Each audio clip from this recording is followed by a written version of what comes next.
അല്ല, ഞമ്മള് ഗഫൂർഖാന്റെ money order അയച്ചു. മണി ഓർഡർ അല്ല, കത്ത. അയ്യേ, മണി ഓർഡർ ഇല്ലേ? കത്ത്. നമ്മളെ ഏറ്റവും പ്രിയപ്പെട്ട തങ്കക്കുടമേ, എന്റെ സൂറാവി, ആഗോള സാമ്പത്തിക മാധ്യമവും ഇതാക്കത്തിന്റെ പ്രശ്നവും ഗൾഫിനെ വല്ലാണ്ട് ബാധിച്ചു. ഈ മാസം നമ്മൾ മൊത്തത്തിൽ ടൈറ്റാണ്. എല്ലാ മാസവും ഞാൻ അയക്കുന്ന മണി ഓർഡർ ഈ മാസം ഉണ്ടാവുന്നതല്ല. എന്റെ സാമ്പത്തിക ബുദ്ധിമുട്ട് അനക്ക് മനസ്സിലാവും എന്ന് വിചാരിക്കുന്നു. അതുകൊണ്ട് അനക്ക് ഈ മാസം 25,000 റുപ്യക്ക് പകരമായിട്ട് ഞാൻ നിനക്ക് ഒരു 100 സ്നേഹ ചുംബനം ഇതിനോടുകൂടി അയക്കുന്നു. ഉമ്മ ഉമ്മ ഉമ്മ ഉമ്മ. നമ്മളെ ഇവിടുത്തെ അവസ്ഥ മനസ്സിലാക്കി ഇതുകൊണ്ട് തൃപ്തിപ്പെടണമെന്ന് അഭ്യർത്ഥിക്കുന്നു എന്ന് സ്നേഹത്തോടെ ഗഫൂർക്ക. ഇത് വല്ലാത്തൊരു പണിയായിപ്പോയല്ലോ എന്റെ ഗഫൂർക്ക. ഇനിയിപ്പോ നമ്മൾ ആ പാൽക്കാരനും പത്രക്കാരനൊക്കെ കാശ് എവിടുന്ന് എടുത്ത് കൊടുക്കും?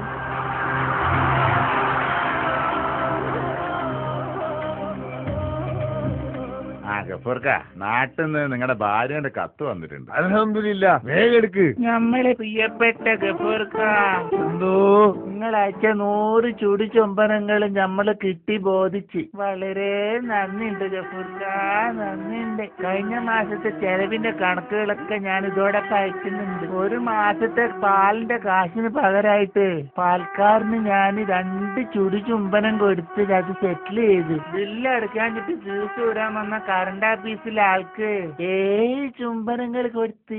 അങ്ങനെ അയാൾ ഫീസ് വിടാതെ പോയി. വാടക വാങ്ങാൻ വന്ന ഹൗസ് ഓണർക്ക് 10 ചുംബനങ്ങളാണ് കൊടുത്തത്. അതും വാങ്ങി അടുത്ത മാസം നേരത്തെ വരാന്ന് പറഞ്ഞ ആള് പോയി. പറച്ചോനെ, ആ ഹൗസ് ഓണർ എന്ന് പറഞ്ഞ പരാല് നമ്മളെ വല്യാറിന്റെ മോനാണല്ലോ. പിന്നെ പലചരക്ക് കടയിലെ ദാമോരേട്ടന് പറ്റ് തീർക്കാൻ 11 ചുംബനം കൊടുക്കേണ്ടി വന്നു കേട്ടോ.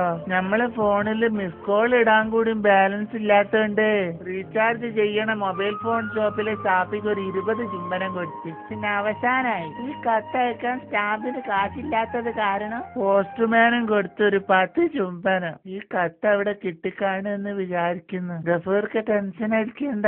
നിങ്ങൾ അയച്ച 100 ചുംബനത്തിൽ ഇപ്പോഴും 40 എണ്ണം ബാക്കിയുണ്ട്. അത് അടുത്ത മാസത്തേക്ക് വരവ് വെച്ചോളാട്ടാ.